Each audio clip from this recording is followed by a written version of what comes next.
Senator Bob Brown is also in our Parliament House studio. Senator Brown, welcome to breakfast. Good morning, Fran. The government's facing a well-funded campaign to kill its mining tax, funded primarily by mining companies. Do you support, therefore, the need for the government to fight back and get its message out? Well, the guidelines the government itself set were very clear, and they were to pass on information which was helpful to people to work out how they could benefit or how they could work with government decisions, parliamentary decisions, laws being made, and a whole range of social opportunities for people working on government legislation that was passed, etc. But what it also made clear is that governments were not to be able to put forward advertising funded by taxpayers, which gave them a political advantage. And clearly, running to an election, what the government's doing now with this $38 million campaign is trespassing into that territory. There's very few punters out there would say this isn't the government promoting itself in the run to the election, just as the Howard government did on the issues that Michelle spoke about a short while ago. And this Couldn't the government argue, though, Senator, that this is a campaign in the national interest, given that it says the notion of the mining profits tax is in the national interest, and it's tax reform that will make for a better running, smoother running and better balanced economy?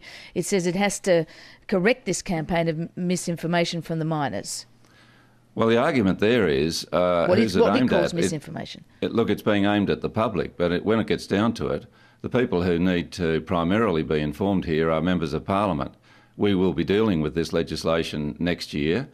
I have written to the Prime Minister to back the mining boom tax because I think it's a very fair tax, and it's these are the Australian people's minerals, and there's not a fair return, and there should be, so that in mining boom time, some money comes back into the exchequer so that Australians will get better funding for their schools, their hospitals, transport, housing, in the times when which are lean. So do you agree with the government economy's not going so well. Do you agree with the government then that the campaign is a campaign of misinformation, the campaign coming from the mining industry? Well, I think the mining industry, yes, is pursuing a gross self-interest. And I note in one of today's papers that the coal industry alone will make more than $80 billion during the first 5 years of this tax. That's just one sector of the mining industry. We're looking at the government getting much less than that sector for the public purse. These are extraordinary profits, and billions of them are going outside the country into the pockets of already wealthy people elsewhere around the world. Okay. Why shouldn't Australians have a slice of that? But that's very different to this advertising campaign. And I might add here that the Greens are seriously looking at the tax deductibility for these big mining corporations. They've got a massive multi-million-dollar campaign underway. That's tax deductible. That's money, in other words, that's lost to the taxpayer as well. And I don't think those ads should be tax deductible. They're not in the interests of mining itself. They're self-interested ads, and they're costing the Australian taxpayer dearly, and the Greens will move to close that loophole as well. How would you close that loophole? Tell the tax department to change the laws so any advertising is not tax deductible? Any advertising? Well, of course, Parliament changes the laws, Fran. It's up to us to devise legislation which simply says where a corporation is engaged in advertising of this sort, that advertising should not be deductible. Okay. You are going to, as you say, you're not opposed to the mining tax, but you are opposed to what the government's doing with these ads. You're going to try and move to amend that or make sure that can't happen again in the future. What are you going to introduce?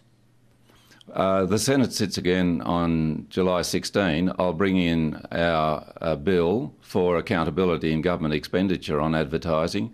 That bill, and I'll move suspension of standing orders so that we can have an immediate debate of the bill. That will require the opposition and or the government to support it.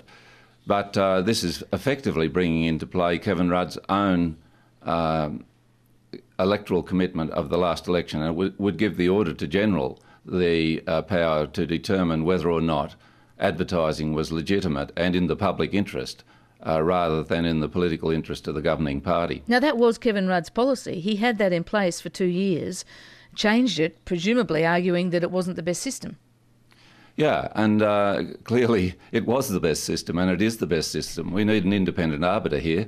The current campaign for 38 million was determined by one of the ministers saying, well, we've got a rule here which says if the matter's in the national interest or it's compelling, whatever that means, we can go ahead with advertising. And Joe Ludwig, the minister in control, simply said, well, this is compelling. Well, it is. It's compelling for the government to advertise to help its stocks in the run to an election. Now, that's not necessarily in the public interest. I think the Auditor-General left to arbitrate on this matter, or any independent arbiter would have judged otherwise. We heard Senator Betts from the Coalition on AM not exactly committing the Coalition to supporting you, saying there's some difficulty getting someone like the Auditor-General to determine whether something's political or not.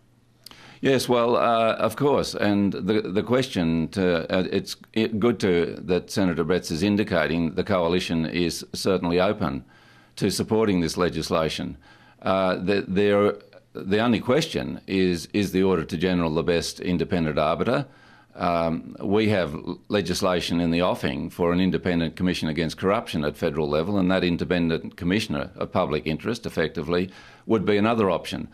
Or an independent arbiter could simply be established. That's why I sent the legislation to the government, the opposition, our fellow crossbenchers, and Nick Xenophon has already indicated favour for this legislation, so that in the coming couple of weeks, if there are any problems, we can come up with a better alternative. So this legislation can go through and be law within a matter of a month or so, Fran.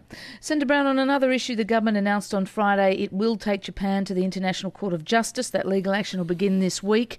You've been pushing for tough anti-whaling action from the government. Are you happy that this move has been taken? Is it enough? Look, it's a good move. It was an election promise. It comes out of Peter Garrett saying, and I quote, that Labor would have the guts to attack the whalers in a way that the Howard government didn't. But 3 years down the line, it's action that's not going to be completed during the run to this election. We're going to have to wait till after it to see what happens with the court proceedings.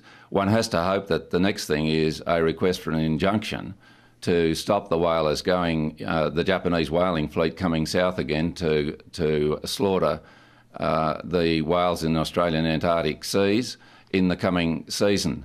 The government has waited far too long on this, but now the action's underway. It has to be supported, and we're hoping that other countries will join in this action. There's a big onus on New Zealand and the United States and the UK, for example, to get behind the court action as well. And I hope that the government's pushing very strongly in diplomatic circles to get the support on the face of it.